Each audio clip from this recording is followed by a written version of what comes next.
Today we're going to go over some crafting basics here in Path of Exile 2, how you can take the white tier crappy items that drop and turn them into something potentially really, really powerful. There's also one major mechanic that the game does not teach you very well that I'm going to show you in this video, which might end up being a character saver for you. So along your journey, you'll come across a lot of items that drop with these sockets in them. This is very, very important that you pick these up along your journey, even if they're crappy items that you don't want to equip. Obviously, if it's a great item, equip it. Now, what these sockets do is you can put the runes in them. The runes, they're not really necessary early game, but as you get further on, you are really going to need the extra defensive value that these things can provide. So what do? If you, as I said, if you've got a really good item with a socket drop, you can just equip it and then socket in a rune. If you come across an item that rolls with this socket, but it is not a very good item, you think it's very, very important for you to still pick it up. Come over here to our salvage bench, and what we can do is salvage it. That will then give us our Artificer's Shard. So we need 10 of these to get an Artificer's Orb, and I'll show you exactly what they do.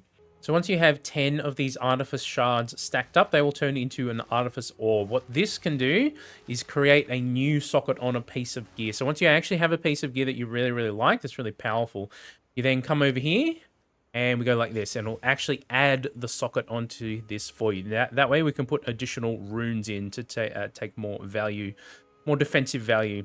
This is a very, very important mechanic that the game just does not explain very well at all.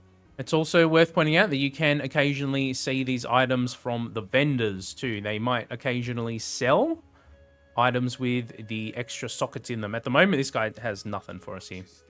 Okay, so let's take this Scaled Staff as an example of an item that we want to craft. It's currently just a normal white tier item. There are a few different things we can do. For starters, we have the Orb of Transmutation. This is one of the most common orbs that you'll have drop. Upgrades a normal item to a magic item with one modifier. This will just be a random modifier. It will turn it into a blue item for us though.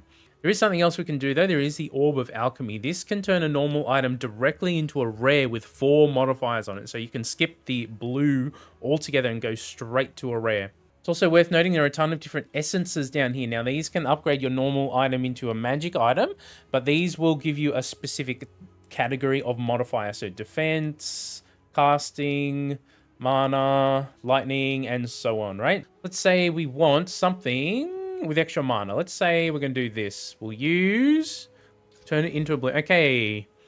Now we have increased mana regeneration rate. It also rolled with 10% increased light radius. So the light radius, yeah, not really that great. Okay, so now that it is a magic item, we can use the Orb of Augmentation to add a new random modifier. So let's use one of these orbs and see if we can get an additional modifier that we like on here. Okay, plus 56 to maximum mana. So we got mana regeneration rate, plus 56 to maximum mana. Not too bad if we're going to go for a mana type of thing here. I think we really like some damage or something on there though. It's also worth noting you can only do this so many times per item. As you can see, it won't let me do it again. So we can't just keep stacking on more and more and more. Okay, so let's say that we were happy with our item here. We could then use a Regal Orb to upgrade our magic item into a rare item, adding 1 additional modifier. Now, I only have a few of these right now, so I'm not going to actually spend it, but it will then turn it into a yellow and give it an additional modifier. Once we've got it to that stage, let's just say we really, really liked all 4 of the mods that were on it. We could then take the Exalted Orb, which adds an additional random modifier. We could take it all the way up to 6. And that is sort of the basic way you can take a white item all the way up to a yellow and add as many modifiers as you can afford to fit on there.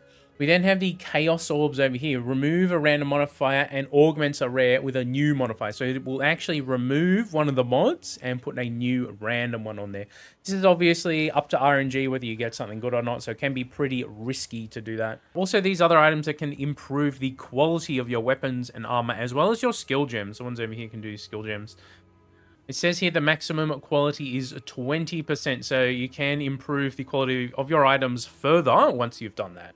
It's also worth noting this extra stash tab is really, really good for organizing your crafting materials. Now, if you purchase the key for the early access version of Path of Exile 2, you should have 300 gold sitting in here ready to spend. So you don't have to spend any additional money. I actually recommend grabbing the gem stash tab. The currency stash tab is pretty nice as well. Okay, guys, there's a basic introduction for the crafting stuff here in Path of Exile 2. Make sure you're picking up those socketed items. As we said, it's very, very important to boost your defensive stats later on. If you found anything useful here, consider hitting like and subscribe. Have a great day wherever you are. Catch you in the next video.